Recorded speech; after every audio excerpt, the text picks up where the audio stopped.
चलिए नमस्कार दोस्त। अभी हम लोग बहुत ही अच्छा टॉपिक भारत का भूगोल, जिससे कि बहुत ज़्यादा भूगोल में सबसे ज़्यादा क्वेश्चन यहीं से पूछा जाता है। तो इसका जो बेसिक है, जहाँ से हम लोग स्टार्ट करते हैं कि भारत का स्थिति और उसका विस्तार जानेंगे कि भारत का लंबाई चौड़ाई क्या है, भारत का क्षेत्रफल कितना है, भारत का समुद्री सीमा की लंबाई कितना है, भारत का समय कहाँ से निर्धारित होता है। ये इससे संबंधित जो भी क्वेश्चन पूछे जाते हैं और जो पूछे गए हैं एग्जाम सब में, वो सारा इसमें आपको देखने को मिलेगा। वीडियो को आप शुरू से लास्ट तक देखिएगा। जो पहली बार देख रहे हैं वो उसके लिए तो बहुत अच्छा है, और जो दूसरी बार देख ले रही हैं वो, या आप इससे पहले आप कहीं पढ़े हुए हैं तो आप भी देख सकते हैं। वीडियो को फास्ट करके आप देखिएगा तो आपका भी रिवीजन हो जाएगा। तो चलिए स्टार्ट करते हैं देर न करते हुए। पहला क्वेश्चन लेते हैं। पहला क्वेश्चन क्या कह रहा है कि प्राचीन भारतीय भौगोलिक मान्यता के अनुसार भारतवर्ष किस द्वीप का अंग था। प्राचीन भारतीय भारतवर्ष मान्यता के अनुसार जो है ना, प्राचीन भौगोलिक मान्यता के अनुसार भारतवर्ष किस द्वीप का अंग था। तो जम्बू द्वीप हो जाएगा इसका। कांच द्वीप, कुश द्वीप, पुष्कर द्वीप ये सब तो होगा नहीं। जम्बू द्वीप, भरतखंडे सुनते होंगे हम लोग। तो सर्वप्रथम इंडिया शब्द का प्रयोग भारत के लिए किस भाषा में किया गया है। इंडिया शब्द का प्रयोग जो है भारत के लिए किस भाषा में सबसे पहले किया गया है। तो ग्रीक भाषा हो जाएगा इसका आंसर। भारत की मुख्य भूमि की दक्षिणी सीमा कितनी है। तो 8 डिग्री 4 मिनट उत्तरी अक्षांश जो है उसी को भारत की मुख्य भूमि की दक्षिणी सीमा कहा जाता है। निम्नलिखित में से कौन सा देशांतर भारत की मानक मध्याह्न रेखा है। तो 82.5 डिग्री 82 अंश 30 पूरब को क्या कहते हैं, भारत का मध्याह्न रेखा कहते हैं। भारत का प्रमाणिक समय उस स्थान का स्थानीय समय है जो स्थित है इलाहाबाद का, जो मिर्जापुर है वहाँ का नैनी से जो है ना भारत का प्रमाणिक समय निर्धारित किया जाता है। तो इलाहाबाद के समीप हो जाएगा। इंडियन स्टैंडर्ड टाइम और ग्रीनविच टाइम में कितना अंतर होता है। इंडियन स्टैंडर्ड टाइम और ग्रीनविच टाइम में 5.5 घंटा का अंतर होता है। अब ये 5.5 घंटा का अंतर कैसे होता है, देखिए इलाहाबाद के समीप जो है इसी को क्या कहते हैं, 82.5 डिग्री पूर्वी देशांतर। 82.5 डिग्री पूर्वी देशांतर। तो अब यहाँ पे देखिए 82.5 डिग्री पूर्वी देशांतर है। 1 डिग्री में कितना अंतर होता है, 1 डिग्री में 4 मिनट का अंतर होता है। कितना का, 4 मिनट। तो अब 82.5 डिग्री पार करने में कितना समय लगेगा। तो 82.5 गुना कितना कर देंगे, 4। 4 मिनट से गुना कर देंगे तो 4×5 = 20, 4×2 = 8, 2 10 और 4×8 = 32। 32 हो गया। तो यहाँ पॉइंट था तो ये तो हट गया। अब देखिए इसमें 60 से भाग दे देंगे, 60 से काटेंगे, कट गया। 6×5 = 30, फिर 6×5 = 30 हो गया। फिर कुछ गलत हो गया क्या, 4×5 = 20, 4×2 = 8, 2 10, 4×8 = 32, 1 33 हो जाएगा ना। हाँ, ये यहाँ देखिए यहाँ मिस्टेक हो गया था। तो कितना हो रहा है,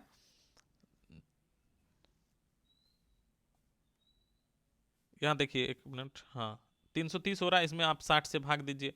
60 से भाग देंगे तो क्या हो जाएगा, 0 0 कट गया। 6×5 = 30, फिर 6×5 = 30, यानी 5 घंटा, 5.5 घंटा उसी को क्या कहते हैं, 5 घंटा 30 मिनट। 5.5 घंटा उसी को बोला जाता है।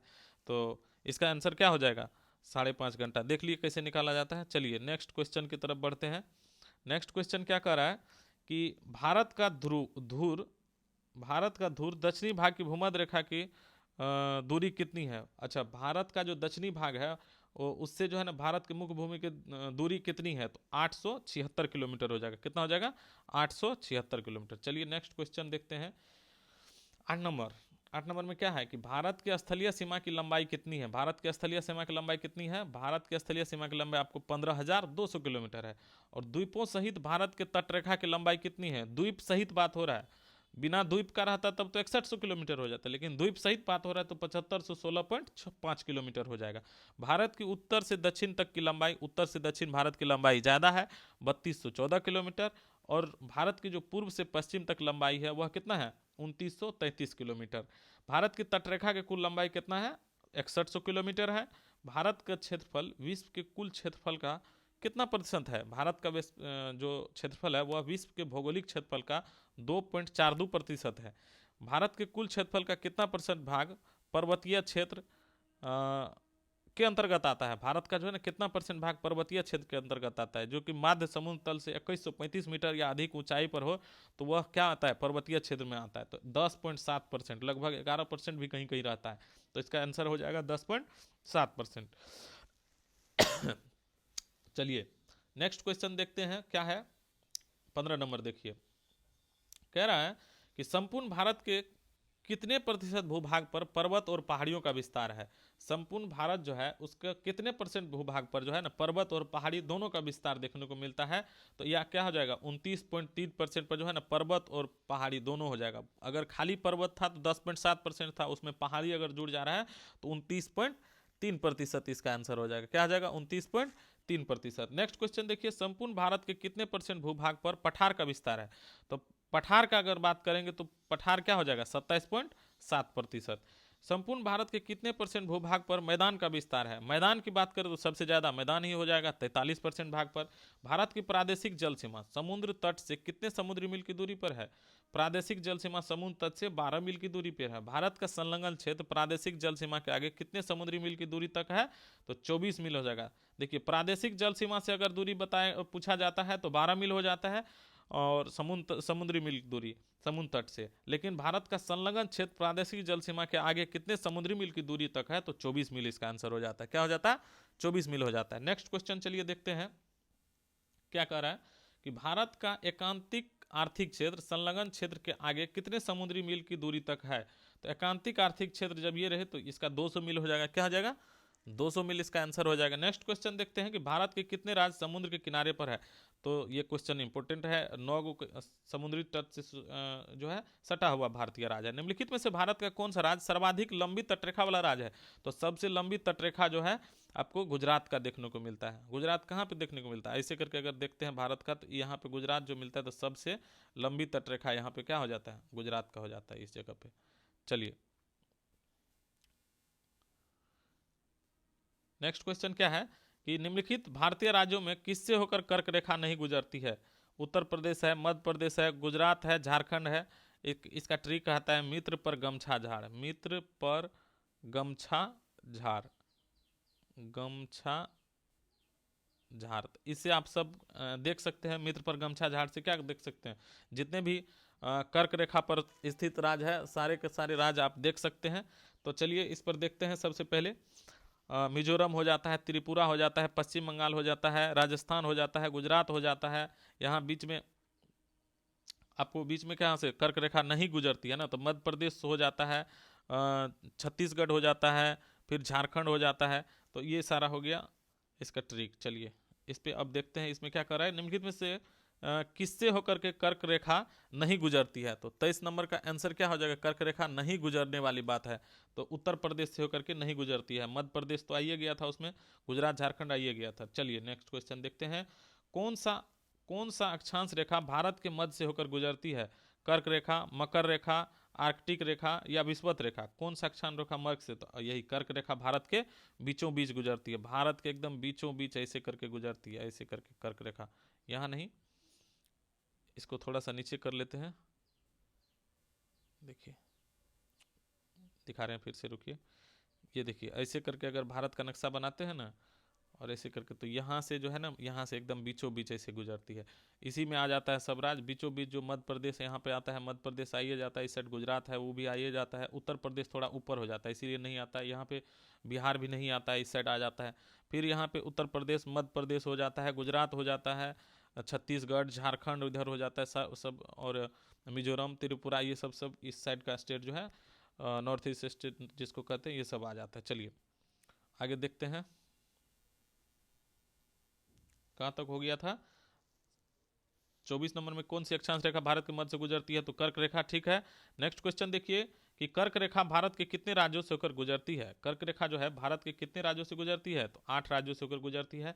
निम्नलिखित में से किस राज्य से होकर कर्क रेखा नहीं गुजरती है। कौन राज्य है जिससे नहीं गुजरती है, ये बात आप ध्यान देखिए, कभी कभी नहीं लगा रहता क्वेश्चन में, और इसको गलत कराते हैं अक्सर विद्यार्थी, तो ध्यान दीजिएगा, हमसे भी गलती हुआ है।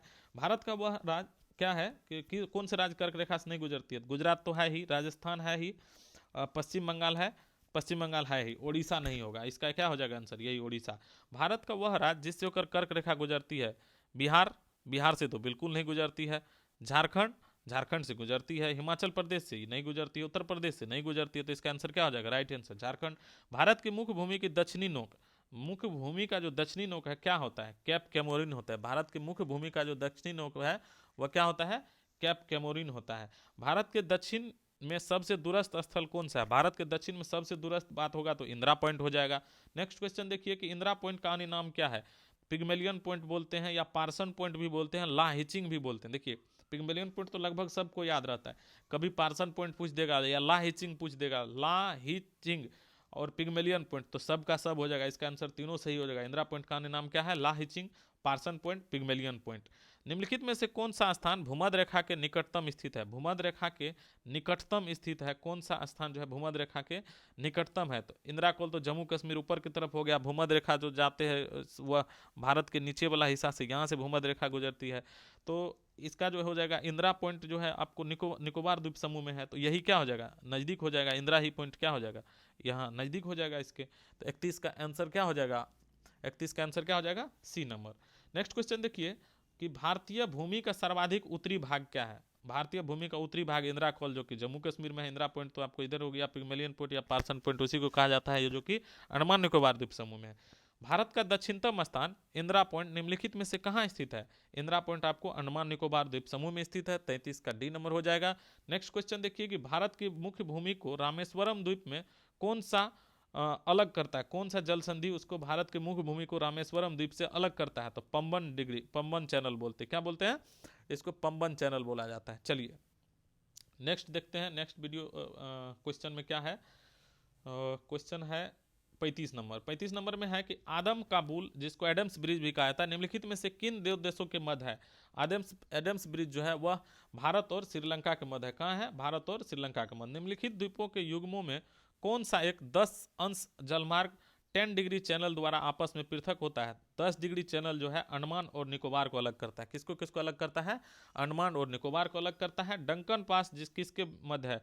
देखिए डंकन पास जो है दक्षिण अंडमान और छोटा अंडमान है। लघु अंडमान इसी को कहा जाता है। लघु अंडमान भी कहीं कहीं लिखल रहता है, लघु अंडमान। तो याद रखना है दक्षिण अंडमान और छोटा अंडमान। दीव, दीव एक द्वीप है। दीव एक द्वीप है, कौन सा द्वीप है? दमन के तट के है, गुजरात के तट के हैं, तो दीव कहाँ है? दमन द्वीप। दमन द्वीप जो है वह दीव एक द्वीप है, दमन के तट पर है या गोवा के तट पर है या महाराष्ट्र के तट पर है या गुजरात के तट पर है?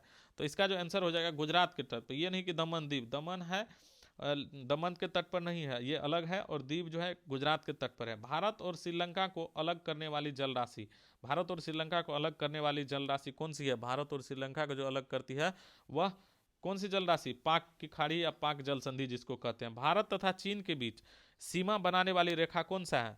तो भारत और चीन हो जाएगा मैकमोहन रेखा।